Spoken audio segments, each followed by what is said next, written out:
I was just commenting during our Hot Topics meeting that I was reading that you said you are a defender of the Second Amendment, but you don't think civilians should have assault weapons. Let me tell you why.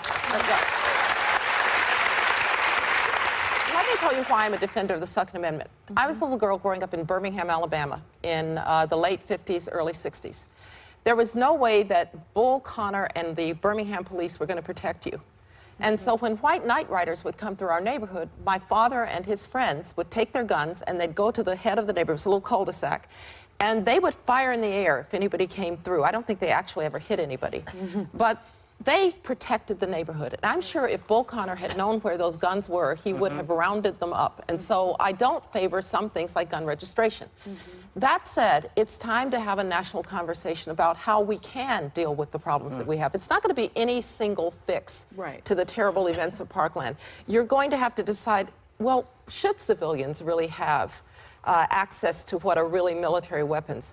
What do we do about the age at which people can do this? And finally, let me just say, we also need to realize that if you get that many tips about somebody that they're going to cause harm, go and figure out what was going on. Well, they tried, but they didn't. But to the point of age, I looked it up. Out of the 156 mass shootings between 2009 and 2016, only 11 were under 21.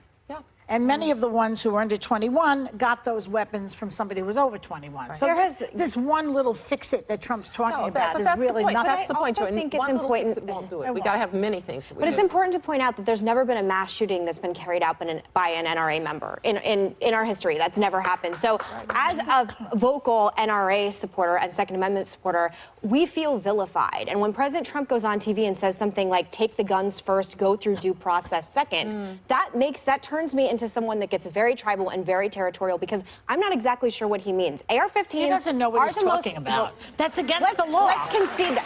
See, exactly. But I will say that AR-15s are the most popular rifle in America. There are, NRA estimates, more than 8 million of them. My brother, I think, has 2 or 3. I don't remember how many exactly, but I've been around them. People use them for hunting. I said that on the show a few weeks ago, and people really pushed back. Time magazine has a whole article about how people shoot coyotes, elk, deer, antelope, feral pigs. What did they use during the ban seal to hunt coyotes? There was a ban. What did they use? But it doesn't. But I think they used the guns at the level of whatever they were in history. But I'm just saying, if you want to talk about banning assault rifles, there are certain states that have banned them. New York City is one of them. Thank goodness. I don't have a problem with that. But what I do have a problem with is, okay, so according to President Trump, if we're just going to take everyone's guns, does that mean someone's going to go over to my brother's house and take away what assault rifles, whatever he has that Trump is now deeming is okay for an individual they had a buyback, or a recall. So you could give them back. But here's part of the problem. You know, he vilified Hillary Clinton.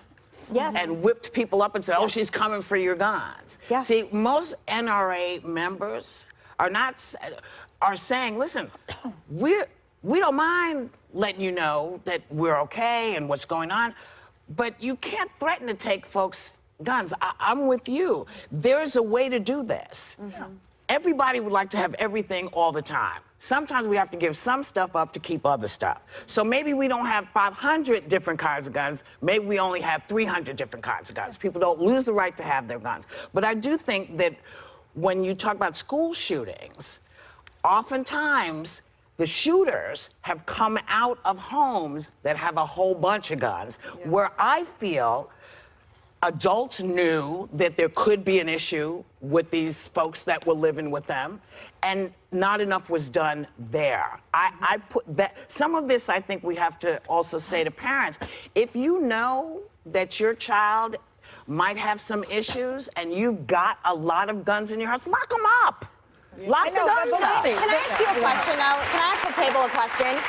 So there was actually a law where the shooter, this school shooter in Parkland, he could have been arrested because of the threats that he gave, the written threats towards other students. He could have been arrested by Florida law. He was, there were calls, I think, 46, 47 times, people complaining about him. So law enforcement's also dropping the ball on this. But that's the point. They dropped the ball, they dropped the stitch.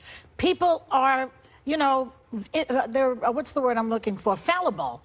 And everybody makes mistakes. The FBI makes a mistake. What the thing that steady is that assault rifle. So that if you make a mistake and you don't have access to that gun, you can't shoot all those people. As many people. We've just said that's the point.